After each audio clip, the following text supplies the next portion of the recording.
It only took 9 weeks, but we actually got a normal NFL week for once. I mean, apart from the multiple one-handed catches, backwards hurdle, whatever the hell this was, it was normal. Totally normal. Last week, I had another good week, going 12-3, bringing my total record on the season to 90-48. In this video, I'll be predicting every week 10 game with score predictions. If you enjoyed this video, then please drop a like and subscribe if you're new. Subscribing takes just a second and it really helps me out. Thank you, and let's get started. New York Giants versus Carolina Panthers. So the NFL wants to expand their reach to other countries, in this case Germany, but their first impression of the NFL is this shit show. Who in their right mind thought this game would be a good idea to send internationally? The Panthers are, well, the Panthers. I mean, congratulations on beating the Saints, but anybody can beat the Saints. And the Giants also suck. Both of these teams are some of the most boring in the whole league. I guess I'll take the Giants 20-13. This game's gonna suck. I mean, I guess this is Germany's final punishment for World War II, but I wouldn't wish this kind of torture upon anybody, no matter what they've done. New England Patriots versus Chicago Bears. We've got another battle of the rookies, and I'm gonna be honest,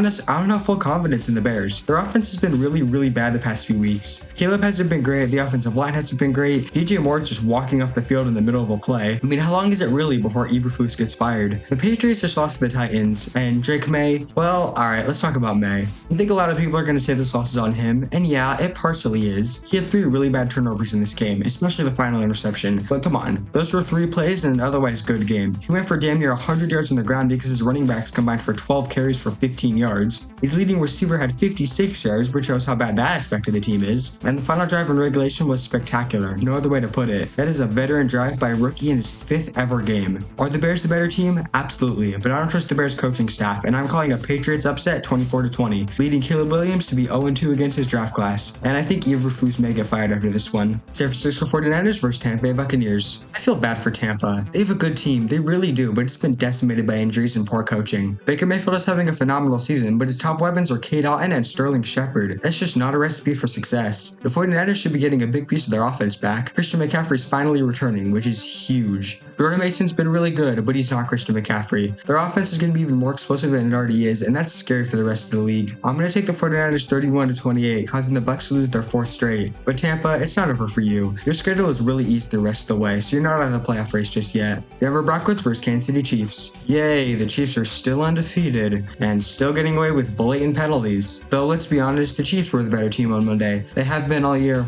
Patrick Mahomes had his best game of the season. His connection with DeAndre Hopkins is lethal. I mean, everybody knew the second the Chiefs won the overtime toss, they were going to win the game. As for the Broncos, I mean, it's not that bad. Okay, the loss was bad, but at the same time, this team is still in a rebuilding year and is above 500. That's better than most expected heading into the year. Unfortunately for the Broncos, the Chiefs aren't in a rebuilding year, and as much as I don't want to do it, I'm picking the Chiefs to remain undefeated with a 27-19 victory. They're the better team roster-wise and coaching-wise, and it's looking like nobody's going to be able to beat them. Buffalo Bills versus Indianapolis Colts. So how's Joe Flacco treating you? Totally giving you a great chance to win with his 6 total points of offense. The Colts were only in this game because of Grover Stewart, and well, Grover Stewart. He was the only one that showed up Sunday. I doubt Richardson would have done much better, but at least he would have been getting some game reps to help with his development instead of watching the corpse of Joe Flacco play like ass. Yeah, I thought the Vikings were a tough matchup. How about the Bills, who were on a 4-game winning streak and look like one of the best teams in the league? Josh Allen played an amazing game against the Dolphins. The interception was not his fault, and Ray Davis just decided to go insane with a 63-yard touchdown. The Bills take this one easily 30-20, and I don't think it will be as close as that score may indicate. The Colts are done. Pittsburgh Steelers versus Washington Commanders. Despite being on bye, the Steelers still made headlines, trading for both Preston Smith and Mike Williams. I'm not sure how much Smith will play, but Williams should be able to carve out a nice role in a relatively poor receiving room. But of course, the Commanders did more, trading for Marshall Lattimore to give some much-needed help to their secondary. Other than the Devontae Adams trade, this is definitely the biggest addition for any team. Both of these teams are really good, but I think the Commanders take this one 27-24. Jaden Daniels is going to find a way to beat the Steelers' relentless pass rush, and the defense should be able to do just enough to get their win. Minnesota Vikings versus Jacksonville Jaguars. Minnesota might just be the weirdest team ever. Their offense just kind of took the first half off and then exploded in the second. Their defense played as expected, shutting down Flacco and the Colts. But hey, Cam Robinson looked good at left tackle, and now he'll be playing against his former team. The Jaguars nearly came back from being down 22-0, but then they lost it after deciding to call a fade route to Dearness Johnson for whatever reason. And now they're going to have to roll out Mac Jones because Trevor Lawrence is injured. Mac Jones and the Vikings defense is not going to mix well, and I'm taking Minnesota 27-10. This is basically a free pick, although it would be the most Vikings thing ever if they lose this game. Atlanta Falcons versus New Orleans Saints. The Saints.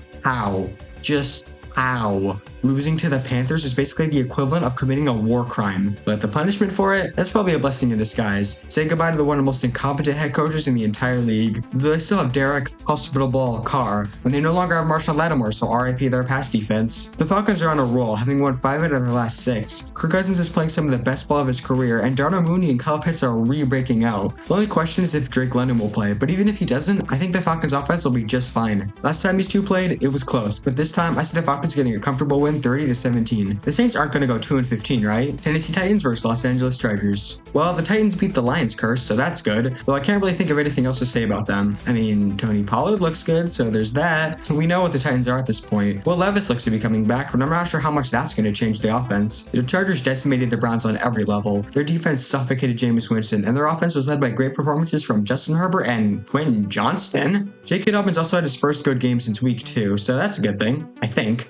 We saw what the Chargers did to Jameis Winston, and Will Levis is basically a younger Jameis Winston with a much worse defense supporting him. Give me the Chargers 24-17. The Jim Harbaugh hire really seems to be working. New York Jets versus Arizona Cardinals. It's fitting that the Jets played on Halloween because it was horrifying to try and watch that team play football. Except for Garrett Wilson, he was amazing, and that catch, whew, that was good. But everything else was bad. Malachi Corley decided to pull a Deshaun Jackson, and Devontae Adams and Aaron Rodgers weren't able to connect much at all until the final touchdown. It was a good win, I guess, but if the Titans had Nico Collins, then I think the Jets would be 2-7 right now. The Cardinals have really turned it on the past few weeks. Their running game is so good. They have 3 running backs that would be starters on multiple teams, which is scary. I think the Jets put up a fight, and they should be able to gash the Cardinals defense, but they won't be able to contain the Cardinals offense, and I have Arizona winning 24-23. Who would have thought Arizona would be leading the NFC West through 10 weeks? Philadelphia Eagles versus Dallas Cowboys. So, all in means trading a 4th round pick for Jonathan Mingo. This is by far the worst deadline trade this season. Mingo has done absolutely nothing to warrant that high of a pick. He was getting outsnapped by David Moore, a veteran backup, and Jalen Coker, an undrafted rookie. The Cowboys traded more for Mingo than the Steelers did for Mike Williams, and the Ravens did for Deontay Johnson. That's wild. Not only did they trade a 4th for a guy that won't even play, but it's not even going to matter if he does play, because the Cowboys season is quite literally over. Dak Prescott might be out for the season, and a combination of Cooper Rush and Trey Lance is not going to get it done. The Eagles nearly pulled off a hilarious choke job, but they didn't, mostly because Saquon Barkley is superhuman. Burrow pulled off a backwards hurdle. I didn't even know that was physically possible. This win was no thanks to Nick Sirianni, though, who should have been fired after the whole taunting incident, because he's an idiot. I honestly think that whoever loses this game is going to fire their coach, and I have the Eagles winning 31-20. They aren't going to lose to Cooper Rush, plain and simple. Detroit Lions versus Houston Texans. I can make the same Halloween joke about the Texans that I did the Jets, because they looked awful. Their offensive line is actually atrocious. It's becoming a real problem for them, and they aren't going to get past the divisional round if they don't find a way to fix this. Kenyon Green is out for the season, which might not be a bad thing because he sucks, but bottom line, it's a problem. They also have nobody to throw to outside of Tank Dell and Dalton Schultz. Until Nico Collins gets back, this team is going to struggle, especially against the Lions. They played their first outdoor game and it didn't affect them at all. Jared Goff completed over 80% of his throws yet again, and the running game was amazing per usual. It doesn't matter who the Lions play or where the Lions play, they're going to win. Give me Detroit 38-27. They're going to destroy Houston's defense, especially one that won't have Will Anderson Jr. Miami Dolphins versus Los Angeles Rams. Well, the Dolphins offense is functional with Tua in there, but their defense is not functional at all. They have scored 27 points in each of the last 2 games, but they're 0-2 in that span because their defense has given up 28 and 30 points respectively. Their season is likely already over, but if they want to try to do anything, then they need to fix this defense. The Rams looked all the way back. Even though Puka got ejected, they were able to snag an overtime win against the Seahawks. Cameron Kinchins caught 2 interceptions, including a 103-yard pick 6, and Demarcus Robinson had his 2nd straight game with 2 touchdowns, including an amazing one-hander to steal the game. Both these teams have great offenses and poor defenses, but I think the Rams will take this one 30-27. I don't think the Dolphins secondary is going to be able to stop Puka and Cooper Kupp, and their defense should be able to get some pressure on Tua. It will be close, but week 10 ends with a Rams victory. But that's it. Those are my week 10 NFL predictions. Where do you agree? Or do you disagree? Comment down below. If you enjoyed this video, then please like and subscribe, and that's it for me. See ya and enjoy week 10.